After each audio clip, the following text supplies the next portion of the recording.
wanted to talk today about the four G's of summer growth or midsummer growth. We're getting towards the end of the summer.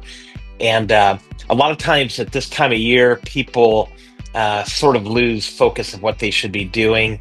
And I wanted to give you an action plan for right now. What should you be doing today? It's July 28th, 2025. And if you're wanting to build your business now, what do you do at the end of July to be ramping up business? Because, if it's in March or April, there's a slightly different game plan. Because we're just coming into the season. Right now, we've come through a couple months of the big real estate season, but now in August we're going to be kind of wrapping up the hottest real estate season, and then going into September, October, November. So what do we do today? What do we do today to build a business? So I wanted to give you a few ideas, and for that, I'm going to go ahead and do another screen share with my iPad. Okay, so we've got the four G's of summer growth, what you should be doing right now to build your business. So I wanted to start out and give you the first G. The first thing I would do if I were you, I would grab some listings. So this is going to be sort of your last hurrah to get things sold, get things listed by the end of the summer. It's a busy season. It's a busy time of the year.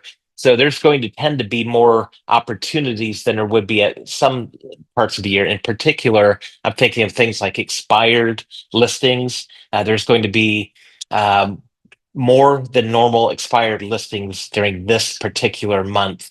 Going into August, because there are a lot of people after the first of the year, maybe through the winter, or maybe into the spring, that listed their house. That hasn't gone well. So there's a lot of listing contracts getting canceled. There's listings getting expired. And so this would be a great time to start ramping up some expired listing business. If I were you and I was looking to get an extra 10 listings, I've done this before, I would subscribe to a service like Land Voice, and there's others, but Land Voice is the one that I've always used. And I would subscribe for 1 month. I would get their service for 1 month and pay whatever it is, $150, $179, whatever that might be, get their premium service for 1 month, get all of the expired leads I can for a month with the hope of getting one listing to pay back the money that I just spent. So it's kind of like a gamble, right? It's like a $150 gamble, and I would get listings. So what they do is every day listings expire in the MLS, and Land Voice and other similar services, they'll compile the data, but they'll also get the phone numbers, in particular cell phone numbers of the homeowners who listed that property. I don't know how they did that, but they do it. And so they'll email it to you at 6 a.m. every morning. You'll get a spreadsheet of the fresh expired listings. And so I've always found that to be a really great way. And the caveat that I always put on this is be careful not to call somebody who is on the do not call list. We had an agent that texted someone, sent two text messages to someone on the do not call list for an expired listing a couple years ago. Ended up costing Plum Tree and that agent $175,000. So I have other videos about that. But I'm just saying that can be a career ender for a lot of people. And so grab listings, be aggressive, but be cautious, be smart. For sale by owners are another great opportunity for you to go out and get some listings, and I would just go after all of them. Expireds and for sale by owners have something in particular about them that they've all raised their hands and said, "Hey, I want to sell my house." So right away these people want to sell their houses. So I would be going after them, and we have other training videos on different approaches to make with these particular groups for sale by owners and expireds. So you might want to look that up. But you can also go after your sphere of influence and just be making contact with them. Let them know this is a great time of the year to be listing their home. You'd love to help them, and just be getting the word out there. Be doing whatever you can to find those listings. I was going to say, if they're the fourth thing you might consider is a golden letter. A golden letter. I've talked about this a little bit over the last few weeks, but a golden letter is basically a letter you send to a neighborhood. For instance, if you have buyers, or if you look at our brokerage and look at where our buyers for our brokerage looking for homes, you can send a letter out to a neighborhood that it's very simple.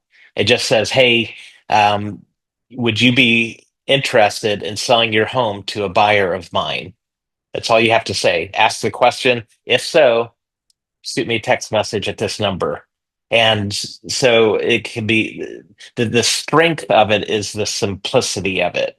So if you do a big long letter with 4,000 words and it takes them 15 minutes to read it, they're just going to pitch it. But if you have like three sentences or a paragraph and you just say a few things like that, make it very quick and short, and then you handwrite the addresses on the envelope and send those out, you will be amazed. Most agents are having at least a 1%, 1 to 3% response rate on these. So that means you could send out 100 of these letters to neighborhood and potentially get 1 to 3 listings out of that. So very valuable. Now they'll call you and say, "Yeah,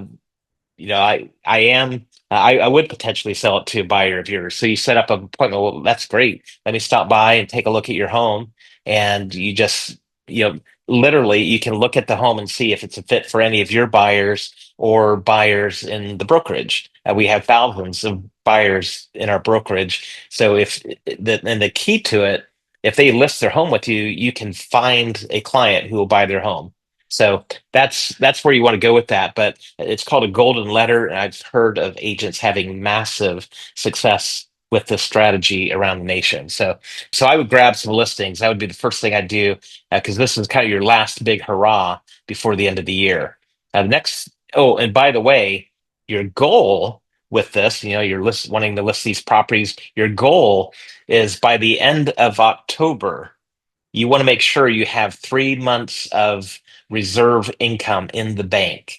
Okay. So whatever your budget is, your monthly budget of expenses and all, you want to make your goal to at least have 3 months of that in the bank by the end of October. And I did this every year, and it really helped me out, because what could potentially happen is in November and December and January, you don't sell a thing.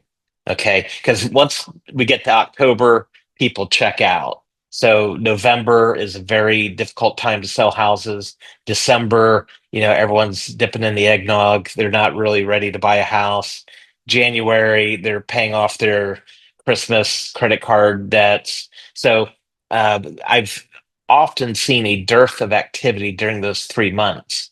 But what happens if you get so focused that you're like, "I am going to make sure I have at least 3 months of income by the end of October." Um, a lot of times you put so much energy into it, you end up having people buy a home in November. And because of the energy put into it, you'll still have leads and you'll sell something in December. And then, so a lot of times you'll end up selling homes in those months. But if mentally, you're thinking in terms of, "I've got to have this amount by the end of October," make that your goal. You'll be much more successful by the time you get to the end of October. So, and you'll be much better prepared, and you won't be stressed out during those months. So make that your goal. So with that goal in mind, you want to be grabbing some listings right now.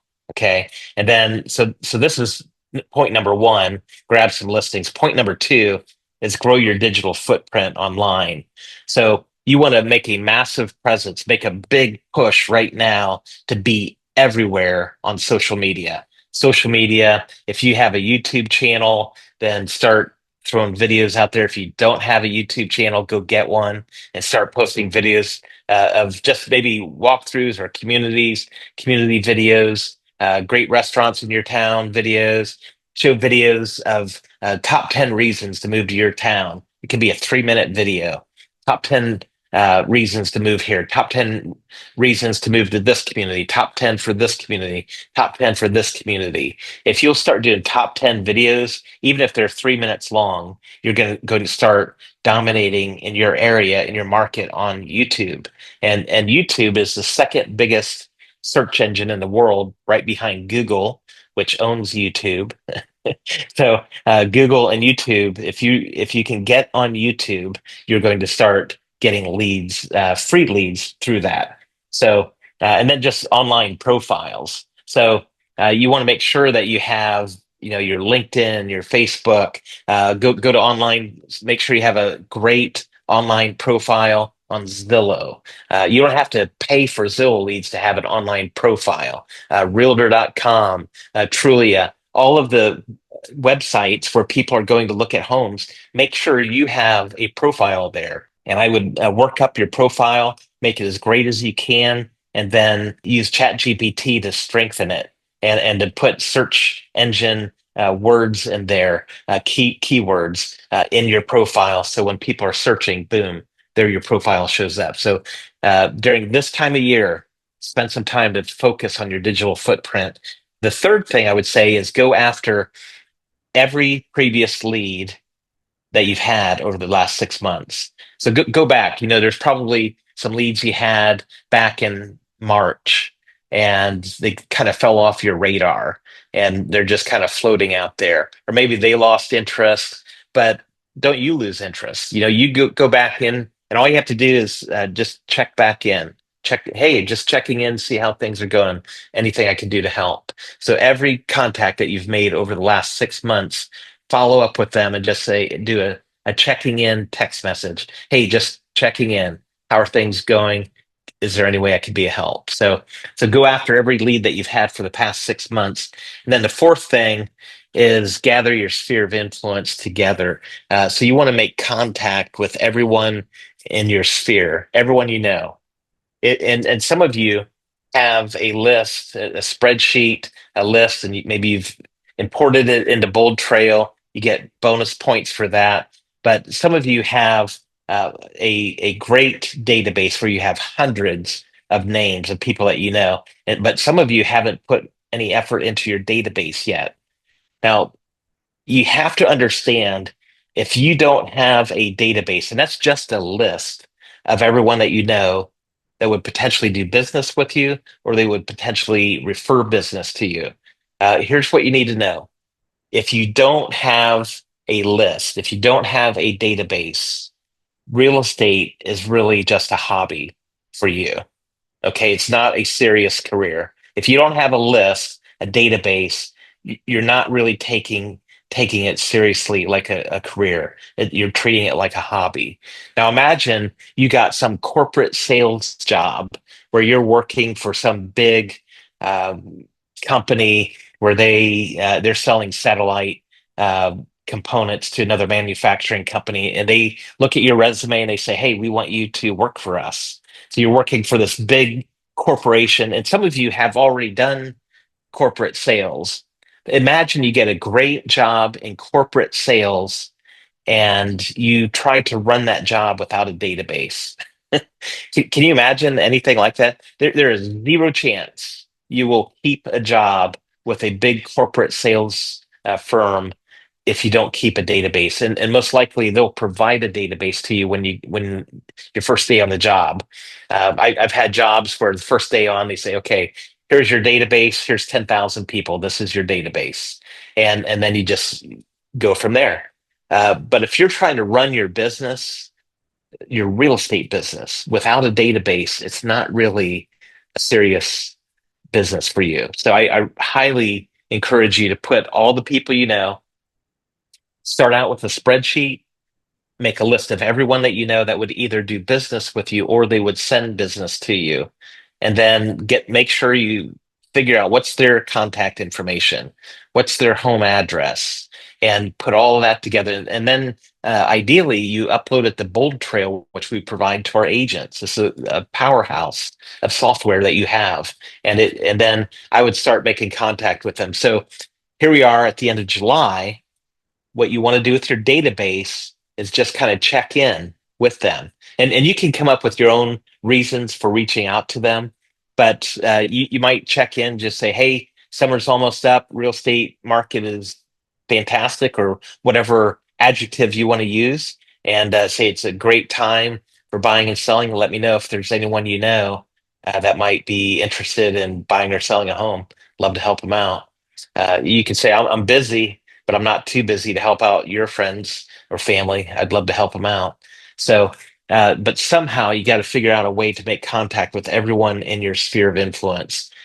If you'll do that, if you'll work hard during the end of the summer, you're gathering your sphere of influence, you're going after previous leads, you're growing your digital footprint, and you're grabbing listings, you're looking for all that. If you do all that, you're going to be in fine shape towards the end of the year when the market dies down. So that's what I would do. Those are the key things I would be doing if I were you, to make sure that you are ready for the slowing season, but the season hasn't slowed yet.